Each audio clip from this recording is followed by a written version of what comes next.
സർവശിക്ഷ അഭയാൻ ഈ ഹിന്ദി വാക്കാണ്.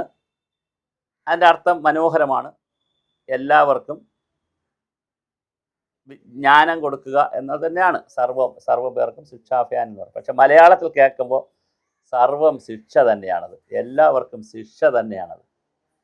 ഈ സർവശിക്ഷ അഭയാനിൽ ഓരോ സ്റ്റേറ്റിലേക്ക് അത് പോകുമ്പോൾ സർവശിക്ഷാൻ കേരള, സർവശിക്ഷാൻ തമിഴ്നാട്, ഇങ്ങനെ സ്റ്റേറ്റിൻ്റെ പേരുകളും ഇട്ട് പ്രോജക്റ്റ് നടപ്പിലാക്കും. ആ സർവശിക്ഷ അഭയാൻ്റെ അല്ലെങ്കിൽ സർവശിക്ഷ കേരളയുടെ ചുമതല അക്കാഡമിക്കായിട്ടുള്ള സിലബസിന് പുറമെ, അക്കാഡമിക് സിലബസ് ഉണ്ട്, SCERT NCERTയുടെയൊക്കെ സിലബസുകളുണ്ട്.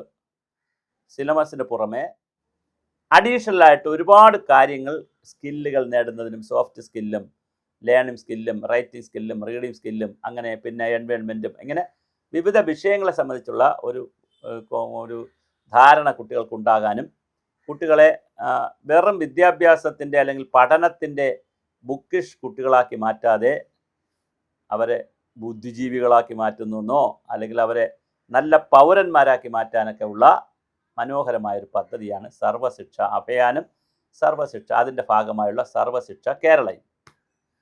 എന്നാൽ കേന്ദ്ര ഗവൺമെൻറ് ഇത് നേരത്തെ UPA ഗവൺമെൻറ്റും ഇത്തരത്തിലുള്ള പരിഷ്കാരങ്ങൾ കൊണ്ടുവന്നിട്ടുണ്ട്. പ്രോജക്റ്റുകൾ കൊണ്ടുവരും, അവർ നേരിട്ട് പൈസ കൊടുക്കും, അതിൽ കുറേ പുസ്തകങ്ങൾ ഇറങ്ങും, ലഘുലേഖകൾ ഇറങ്ങും, കുറേ പരിശീലനങ്ങൾ നടക്കും. അങ്ങനെ ഇതൊക്കെയാണ് നടക്കുന്നത്. ശരിക്കും കുറച്ച് വീഡിയോസ്, ആഡിയോസ്, ഡോക്യുമെൻ്ററികളൊക്കെ തയ്യാറാക്കും, കുട്ടികളുടെ ചില മത്സരങ്ങൾ നടത്തും, അങ്ങനെ കുറച്ച് കാര്യങ്ങളൊക്കെയാണ് നടന്നു പോകുന്നത്. വിദ്യാഭ്യാസ വകുപ്പിൻ്റെ കീഴിലാണ് ഇത് പോകുന്നത്. പിന്നെ ഡിഫറൻ്റ്ലി ഏബിൾഡ് ആയിട്ടുള്ള ഭിന്നശേഷിയുള്ള കുട്ടികൾക്ക് വേണ്ടിയുള്ള ക്ലാസ്സുകൾ, അവർക്കുള്ള പിന്നെ കൗൺസിലിങ്, ഇങ്ങനെയുള്ള കുറേ കാര്യങ്ങളൊക്കെ പോകും. ബ്ലോക്ക് ലെവൽ റിസോഴ്സ് സെൻ്ററുമായിട്ടൊക്കെ ബന്ധപ്പെടുത്തി ഇങ്ങനെ കുറച്ച് കാര്യങ്ങളൊക്കെ പോകും. ഇതാണ് ഇതിൻ്റെ ഒരു മാൻഡേറ്റ്. പക്ഷേ കേന്ദ്ര സർക്കാർ ഇടയ്ക്കിടയ്ക്ക് ചില കൊട്ടത്താപ്പ് പരിപാടി ചെയ്യും. അത് ഒരു കാരണവശാലും അംഗീകരിക്കാൻ പറ്റുന്നതല്ല. ഇപ്പോൾ തന്നെ PM ശ്രീയുമായി SSKയെ ബന്ധിപ്പിച്ചു. SSKക്ക് പൈസ തരണമെങ്കിൽ PM ശ്രീ ചെയ്യണം. എന്തെങ്കിലും ബന്ധമുള്ളതാണോ? ഇനി ബന്ധം ചിലപ്പോൾ SSKയിലെ ഏതെങ്കിലുമൊക്കെ സ്കീമുകൾ കൂടി എടുത്തിട്ടാണ് PM ശ്രീയിൽ ചെയ്യുന്നതെങ്കിൽ അതെനിക്കറിയത്തില്ല. SSKയിൽ പറയുന്ന ഫണ്ട് ഉപയോഗിച്ചിട്ടാണ് PM ശ്രീ ചെയ്യുന്നതെങ്കിൽ, അല്ലെങ്കിൽ PM ശ്രീയും SSKയും കൂടി ലയിപ്പിച്ചിട്ടുണ്ടെങ്കിൽ കഥ മാറും. അങ്ങനെ രണ്ടും പക്ഷേ ഇൻഡിപെൻഡൻ്റ് ആയിട്ടാണ് നിൽക്കുന്നതെങ്കിൽ, SSK ഇൻഡിപെൻഡൻ്റ് ആയിട്ട് നിൽക്കുന്നു, ഇൻഡിപെൻഡൻ്റ് ആയിട്ട് പൈസ കൊടുക്കുന്ന പദ്ധതിയും, PM ശ്രീ വളരെ ഇൻഡിപെൻഡൻ്റ് ആയിട്ട് നിൽക്കുന്നു, അവർക്ക് സ്വതന്ത്രമായി പൈസ കൊടുക്കുന്ന പദ്ധതിയുമാണെങ്കിൽ എന്തിനാണ് ഈ ടൈപ്പ്? അപ്പോൾ ഓരോ സ്റ്റേറ്റും ഇത് നടപ്പിലാക്കിയാലേ അടുത്തത് കൊടുക്കുകയുള്ളൂ എന്ന് പറയുന്ന ഒരു അനാവശ്യ ടൈപ്പ് ഉണ്ട്, കൂട്ടിക്കെട്ടുന്ന പരിപാടിയുണ്ട്. അത് ഫെഡറൽ വ്യവസ്ഥയ്ക്ക് അനുയോജ്യമാണോ? മാത്രമല്ല സുപ്രീം കോടതി വരെ ഇതിനകത്ത് കേസുകളും കിടപ്പുണ്ട്.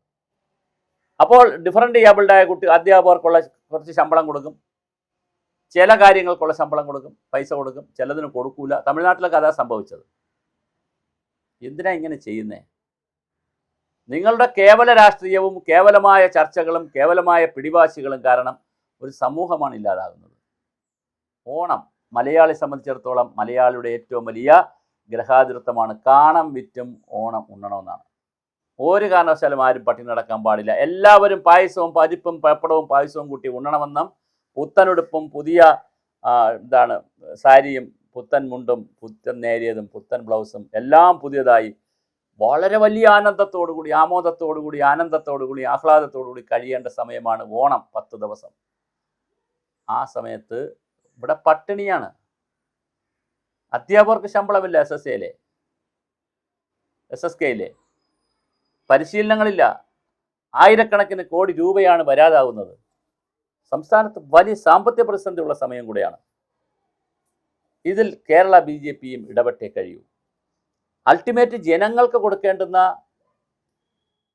ആനുകൂല്യങ്ങളാണ് ഇതൊക്കെ. ഒരു ഫെഡറൽ വ്യവസ്ഥയിൽ നമ്മളും ടാക്സ് അടച്ചിട്ടാണ് ഈ ആനുകൂല്യങ്ങൾ തരുന്നത്. നമ്മളും കൂടെ കൊടുക്കുന്ന ടാക്സാണ്. സെൻട്രൽ എക്സൈസ് ടാക്സ് അടക്കമുള്ള, പെട്രോൾ വാങ്ങുമ്പോഴടക്കമുള്ള ഒരുപാട് കാര്യങ്ങൾ നമ്മൾ GST ആണിപ്പോൾ. ഗുഡ്സ് ആൻഡ് സർവീസ് ടാക്സ് എന്ന് പറയുന്നത് കേന്ദ്ര ഗവൺമെൻറ്റും കൂടെ വെച്ചിട്ടുള്ള GST ആണ്. സ്റ്റേറ്റിന് ഇപ്പോൾ ടാക്സ് ഇല്ല, സെയിൽ ടാക്സ് ഇല്ല. അപ്പോൾ വളരെ വലിയ തോതിലാണ് ഒരു വിവേചനം നടക്കുന്നത്. ഇത് ശരിയല്ല. കേരളത്തോട് അത് കാണിക്കുന്നത് ശരി. രാഷ്ട്രീയമായി ആളുകൾ മാറി വരും. രാഷ്ട്രീയ പാർട്ടികൾ തെരഞ്ഞെടുപ്പിൽ വരും, ഇതെല്ലാം സംഭവിക്കും. പക്ഷെ അപ്പോഴും ഇത് വളരെ കൃത്യമായി നമ്മെ സഹായിച്ചേ കഴിയൂ. കേന്ദ്ര ഗവൺമെൻറ് ആ നിലപാട് കൃത്യമായി മാറ്റേണ്ട സമയം അതിക്രമിച്ചിരിക്കുകയാണ്.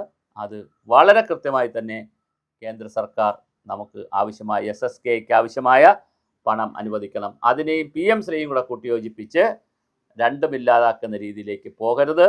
PM ശ്രീ വേണോ വേണ്ടേ എന്നുള്ളതിനെ സംബന്ധിച്ച് കേരള സർക്കാർ ഇപ്പോഴും ഒരു തീരുമാനമെടുത്തിട്ടില്ല. അത് അതിൻ്റെ ഉപസമിതിയൊക്കെ വച്ചിരിക്കുന്നു, അതൊരു വഴിക്ക് നടക്കുന്നു. അതിനിടയിലാണ് ഭിന്നശേഷി കുട്ടികളെ പഠിപ്പിക്കുന്ന അധ്യാപകർക്കുൾപ്പെടെ ശമ്പളം കിട്ടാതെ വലിയ ഒരു പ്രതിസന്ധിയിലേക്ക് അധ്യാപകർ പോയിരിക്കുന്നത്. അത് ഒരു കാരണവശാലും നമുക്ക് അനുവദിക്കാൻ കഴിയുന്ന കാര്യമല്ല.